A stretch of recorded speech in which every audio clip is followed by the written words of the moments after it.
সুসংবাদ নাও, আল্লাহ তোমাকে ভালোবাসবে। পৃথিবীর মানুষ মিলে একটা টেকনিক, একটা ক্যাটাগরি, একটা ক্রাইটেরিয়া, একটা কিছু তৈরি করে এত সম্মান দিতে পারবে কিনা? পারবে না, কারণ মানুষের সে ক্ষমতাই নেই। মানুষের কি নাই? যতক্ষণ নিঃশ্বাস চলে বিল্ডিং একটা তুলে ফেলবে, একটা ভেঙে ফেলবে, মসজিদ একটা ভাঙবে, একটা গড়বে, 6 তলা 10 তলা করবে, অথবা মাটির ছন করবে, অথবা মারামারি করবে, মার খাবে, মারবে। এটা যতক্ষণ জীবন থাকে, যতক্ষণ আলটিমেটলি মানুষ হচ্ছে ক্ষমতাহীন। মানুষ কিহীন? একচ্ছত্র মালিকানা কার? যেদিন কোনো মানুষ কোনো মানুষের কোনো কাজে আসবে না, সেদিন কার ক্ষমতা থাকবে? মালিকানা কার থাকবে? তিনি বলছেন। তাহলে তিনি যা বলবে তা করতে সক্ষম। তিনি যা বলবে তা করতে কি? শোনো বেচুয়ার মানুষ, রব তোমাকে বলছে, কুল ইন কুনতুম তুহিব্বুনাল্লাহ, ও মুহাম্মদ সাল্লাল্লাহু আলাইহি ওয়াসাল্লাম এদেরকে বলে দিন, তোমরা কি আল্লাহকে ভালোবাসো? তোমরা কি আল্লাহকে ভালোবাসতে চাও? ফাত্তাবিউনি, তাহলে আমি মুহাম্মদ সাল্লাল্লাহু আলাইহি ওয়াসাল্লামের অনুসরণ করো। যে হাতে খাই সে হাতে খাও, যে পায়ে মসজিদে যাই সে পায়ে যাও, যা রবের ইবাদত বলি তাই ইবাদত মনে করো। যখন ঘুমানোর অনুমতি আছে তখন ঘুমানোকে অবৈধ মনে করো না।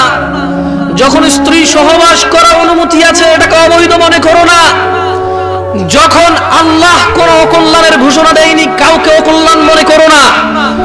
যখন রব ছাড়া কেউ সুস্থতা দাতা নেই, সন্তান দাতা নাই, রিজিক দাতা নাই, হায়াত এবং মৃত্যু দাতা নাই, অন্য কাউকে এটা মনে করবে না।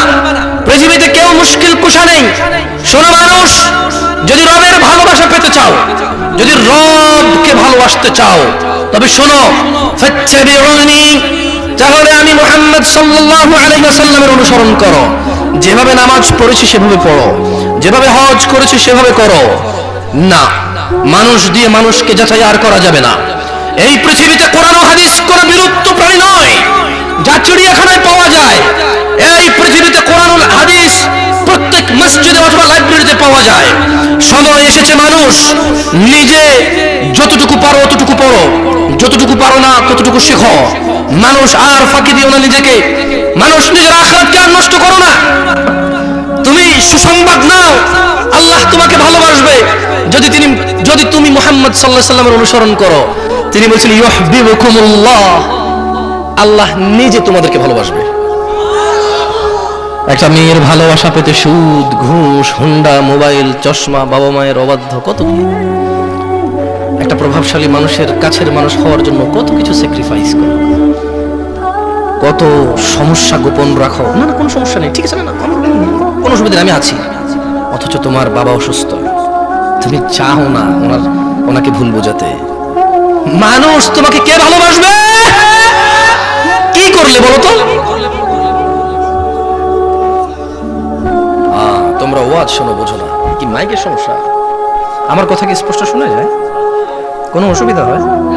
আচ্ছা, আল্লাহ ভালোবাসবে কি করলে? অনুসরণ করলে।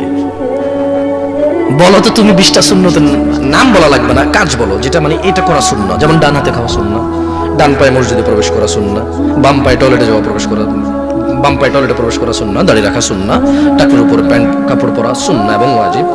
অনেক বড় গুনাহ, সুন্নাহ, ঠিক আছে। এভাবে ধরো তুমি বলতে পারো যে কাউকে দেখে মুচকি হাসা সুন্নাহ, রাসূল সাল্লাল্লাহু আলাইহি ওয়াসাল্লাম বলেছে সাদাকা, সালাম দেওয়া সুন্নাহ। এভাবে তুমি কয়টা সুন্নতের ব্যাপার জানো, মানে রাসূলকে অনুসরণ, এগুলোই সুন্নাহ। তুমি যদি এটা করো আল্লাহ তোমাকে ভালোবাসবে। সুবহানাল্লাহ, বেতোয়ার মানুষ। যাই হোক, শোনো, নামাজ কলমা তো ছেড়ে দিয়েছো, এর কারণ এটা নয় যে তুমি বেনামাজি। তোমার নামাজ কলমা ছাড়ার কারণ ভিন্ন। তুমি মনে করো আর কি তোমার মন চায় না, তুমি পারো না, তাই তুমি নামাজ পড়ো না। আসলে তোমার তাওহীদে সমস্যা। কোথায় সমস্যা? মানে আল্লাহ কে? আল্লাহ, তিনি যে তোমার হিসাব নিতে সক্ষম এবং তিনি যে তোমার হিসেব নিবে, তুমি এটা পরিপূর্ণভাবে বিশ্বাস করো না, তাহলে তো তুমি নামাজ পড়তে। তুমি মনে করো আর কি তুমি নামাজ পড়ছো না, তুমি গাফেল। এই জন্য তোমাকে বলেছি আল্লাহকে ভয় করতে হবে। ফর এক্সাম্পল, আল্লাহ নামাজ ফরজ করেছে। কে নামাজ ফরজ করেছে? আল্লাহ। মুয়াজ্জিন আযান দেয়, তুমি নামাজ পড়ো না। তুমি মনে করো তোমার দান সাদাকা তোমাকে উদ্ধার করবে।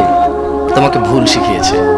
আমি মানুষ, ছোট হতে পারি। শোনো, জোর জবরদস্তি করে কিছু কথা আমাকে শুনিয়েও দিতে পারো, এখান থেকে নামিয়েও দিতে পারো। বলছি না তোমরা নামাবা, বাট এটা পারো। তবে মনে রাখবে কথা যেটা বলেছিলাম উল্টাতে পারবে না। কেন পারবে না জানো? কারণ এই কথা উল্টানোর জন্য তোমাকে কথা থাকতে হবে। মনে রাখবে তোমার দান সাদাকা যা আছে এটা হিসেবই হবে না। তুমি কি মনে করো হিন্দু লোককে আল্লাহ প্রশ্ন করবে কিয়ামতে, এ হিন্দু এতগুলা বুতকে পূজা করছিস, ঠিক আছে বল নামাজ কেন পড়িসনি? ও তো মুশরিক। বুঝুনি মনে হয়? এটা স্কুল, এখানে আমি পড়ি না, আমার কি পরীক্ষা হবে? আমার কি পরীক্ষা হবে? বুঝতে পারিনি মনে হয়। তো যে মুশরিক তার নামাজ রোজা হজ যাকাতের হিসাব কিসের হিসাব? সে তো অলরেডি এমন অপরাধে যা ক্ষমাযোগ্য নয়, যা কি নয়, ক্ষমাযোগ্য নয়। একজন বেনামাজি মানুষ সে মনে করে নামাজ না পড়া শুধু নামাজ না পড়া, অথচ আল্লাহর নবী যে তোকে বললাম, আল্লাহ বলেছে যদি তোমরা আল্লাহর ভালোবাসা পেতে চাও তাহলে রাসূলের অনুসরণ করো। রাসূল বলছে যে নিশ্চয়ই কাফের এবং মুশরিকের মধ্যে আর আমাদের মধ্যে পার্থক্য হচ্ছে নামাজ। তুমি মনে করো নামাজ না পড়া। ওই যে তুমি খুঁজে পাও না মুসলমান কিভাবে শিরিক করে, এই যে নামাজ না ছাড়লে শিরিক হয়। দেখো আমি অনুবাদক, এখানে যারা বুখারী পড়ায়, মুসলিম পড়ায়, তিরমিজি পড়ায়, হাদিস তারা পেয়েছে না। হানাফি, শাফি, মালিকি, হাম্বলি, তিরমিজি, আবু দাউদ নাম দিয়ে তুমি পরিবর্তন করে গোপন করতে পারো, কিন্তু আছে। ফয়সালা তো আল্লাহ করবে যে এভাবে হয় নাকি সিস্টেম, ইসলামকে বিভক্ত করা এবং কিয়ামত দিবসে রাসূলের অনুসরণের বাইরে কোনো অনুসরণের হিসাব নেওয়া হবে কিনা সেটা তো আল্লাহ ফয়সালা করবে। আমি আর তুমি এখন ভীষণ দরকার নাই, কি নাই দরকার নাই। তো তুমি তোমার যা ইলম অর্জন করছো তাদের দাওয়াত দাও, আমি যে অর্জন করছি তাদের দাওয়াত দেব। তোমার দাওয়াতে যদি আল্লাহ বারাকা দেয় আলহামদুলিল্লাহ, ভয় পেও না, তুমি দাওয়াত দিতে থাকো এবং কাউকে দাওয়াতি কাজে বাধা দিও না যারা আল্লাহর নামে দাওয়াত করে। শোনো, রব তোমাকে বলছে, বেতুয়ার মানুষ, রব বলছে ইন্নাল্লাহা লা ইয়াগফিরু আন ইউশরাকা বিহি, নিশ্চয়ই আল্লাহ ক্ষমা করবে না যে আল্লাহর সাথে শিরিক করে। ওয়া ইয়াগফিরু মা দুনা যালিকা লিমান ইয়াশা। দেখো রব কি বলে, অপরাধটাকে বাছাই করো মানুষ, আল্লাহর ঘর মসজিদ ছাড়া কোথাও যেও না। তোমার দান সাদাকা হবে মসজিদ কেন্দ্রিক, ইতিমখানা কেন্দ্রিক, রাস্তাঘাট পুল কালভার্ট কেন্দ্রিক। তোমার দান সাদাকা হবে আত্মীয় স্বজন দরিদ্র পাড়া প্রতিবেশী কেন্দ্রিক। মানুষ তুমি আল্লাহর ঘর ছাড়া অন্য ঘরকে আলোকিত করো না। মানুষ শুনো ইন্নাল্লাহা লা ইয়াগফিরু, আল্লাহ ক্ষমা করবে না যে আল্লাহর সাথে শরীক করে। ওয়া ইয়াগফিরু মা দুনা যালিকা লিমান ইয়াশা। তোমাকে একটা প্রশ্ন করে দেখো তো, বের করো এই কথার মধ্যে কোনো অপরাধকে নিয়ে আসা যায় কিনা। আল্লাহ বলছে যে ওয়া ইয়াগফির, আর আল্লাহ ক্ষমা করে দেবে, মা দুনা যালিকা লিমান ইয়াশা, যা খুশি আল্লাহ ক্ষমা করে দেবে, যা খুশি। এবার বলো শিরিক ছাড়া আরেকটা অপরাধ বলো যে অপরাধ আল্লাহ বলছে ক্ষমা করবে না আল্লাহ ইচ্ছা করলে, বলো। নাই, কি নাই? আল্লাহ বলছে ইয়াগফিরু মা দুনা যালিকা লিমান ইয়াশা, যা খুশি, যাকে খুশি। তবে আল্লাহর ইচ্ছা, আমি আর তুমি তো জানি না যে ক্ষমা করে দেবে। তাই ভয় পেতে হবে কাকে? মানুষ শুনো, সময় থাকতে রবের দিকে ফিরে আসো। ইয়া আইয়ুহাল্লাযীনা আমানু ইত্তাকিল্লাহা হাক্কা তুকাতিহ, হে তোমরা যারা ঈমান এনেছো আল্লাহকে ভয় করো যেভাবে ভয় করা উচিত, যেভাবে ভয় করা উচিত। শোনো, বিশ্বাস করো তোমার সালাত ছাড়া তুমি মুসলমান নও। তুমি মনে করো নতুন শুনেছো, এটা 1450 বছর আগের কথা, তুমি কখনো ভেবেই দেখোনি, খুঁজেই দেখোনি। এটা তো কথার দোষ নেই, যারা লিপিবদ্ধ করেছে তাদের দোষ নেই। তুমি দেখোনি, আমি দেখিনি, নিজ দেশ সম্পদার নিজের জীবনের মানে পৃথিবীর প্রাধান্যের কারণে আমরা দেখিনি। এটা তো লেখকের দোষ নাই, লিপিবদ্ধ করার দোষ নেই। মানুষ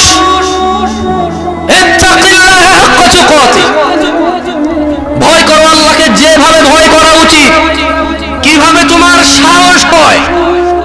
মুয়াজ্জিন বলে হাইয়া আলাস সালাহ, নামাজের দিকে আসো।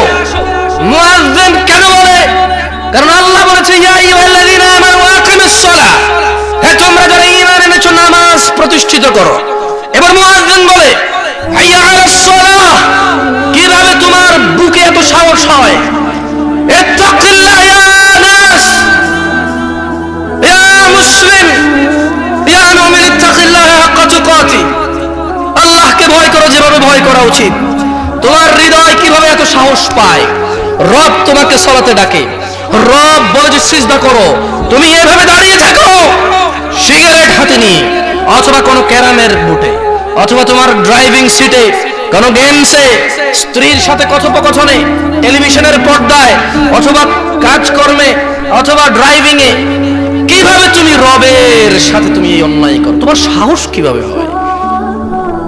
বলো, এটা কি আল্লাহর ভয়?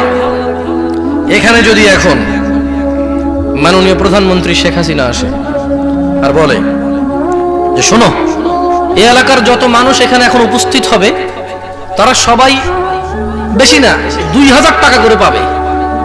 মানুষ টাকার জন্য, কিছু মানুষ আসবে না কিন্তু দেখতে আসবে প্রধানমন্ত্রীকে। কি করবে? দেখতে আসবে, এবং এটাও দেখতে আসবে যে কত মানুষ এসেছে, এটাও দেখতে আসবে, সত্যায়ন করতে আসবে যে আসলে কি দেয় কিনা, এটাও দেখতে আসবে, মানে পেতেও আসবে। অথচ তোমার রব বলেছে, রব তোমাকে বলেছে যে সালাত তোমার সর্বপ্রথম হিসাব হবে। রব বলেছে ওয়াসজুদ ওয়াকতারিব, মানুষ তুমি সিজদায় আসো, আমার নিকটে হয়ে যাও, তুমি রবের কথা শোনো না। ইত্তাকিল্লাহ হাক্কা তুকাতি ইয়া নাস, বেতুয়ার পুরুষ এবং মহিলা, ধনী এবং গরিব, সুস্থ এবং অসুস্থ, আল্লাহকে ভয় করো যেভাবে ভয় করা উচিত। ওয়ালা তামুতুন্না ইল্লা ওয়া আনতুম মুসলিমুন, আর তোমরা মৃত্যুবরণ করো না মুসলিম হওয়া ছাড়া। বেতুয়ার মানুষ, তোমার রব তোমাকে সতর্ক করছে।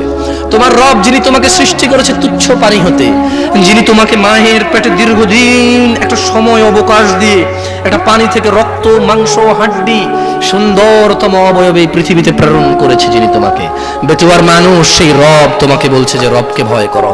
বলো, এই পৃথিবীতে কি এমন কেউ আছে যে রবের বিরুদ্ধে আশ্রয় দিতে পারবে? আছে কেউ? যেহেতু রবের বিরুদ্ধে কেউ আশ্রয় দিতে পারে না, তাহলে যেখানে রবের কথা আসবে সেখানে অন্য কারো কথা চলবে না। রবের হুকুম অবাধ্য হওয়া যাবে না মানুষের হুকুমের উপরে। তোমার যদি নিষেধ করার, যদি তোমার মাশাআল্লাহ তুমি নিষেধ করতে পারতেছো, তোমার অতটুকু এখানে ভ্যালু আছে, তুমি করো। যদি না পারো, ঘৃণা করে উল্টো হইলেও ফেরো, ওর পিছে পড়ে থাকার দরকার নেই। আল্লাহর হিসাব নিয়ে নেবে, আল্লাহর হিসাব নিয়ে নেবে। ওর অপরাধকে তোমাকে জিজ্ঞেস করবে না। শোনো বেতুয়ার মানুষ, রব তোমাকে ডাকছে ক্ষমার দিকে। শুনবে? শুনবে? কারা কারা আসো আজকে থেকে আল্লাহর কাছে ক্ষমা চাইবে? বলো, চাইবে তো ক্ষমা? বলো, কেউ আছে রব ছাড়া ক্ষমা করার মতো? কেউ আছে রব ছাড়া ক্ষমা করার মতো? বলো, রবের সাথে কথা বলতে কি কোনো মাধ্যম লাগে? বলো, রাত এবং দিনে কোন সময় যখন রব কথা শুনতে পায় না, এমন সময় কি আছে? বলো, তোমার সম্পূর্ণ চাহিদা যদি রব পূরণ করে, তাতে রবের কি কিছু কমে যাবে? বলো, তুমি কার কাছে ফিরে যাবে? কে তোমার হিসাব রাখবে?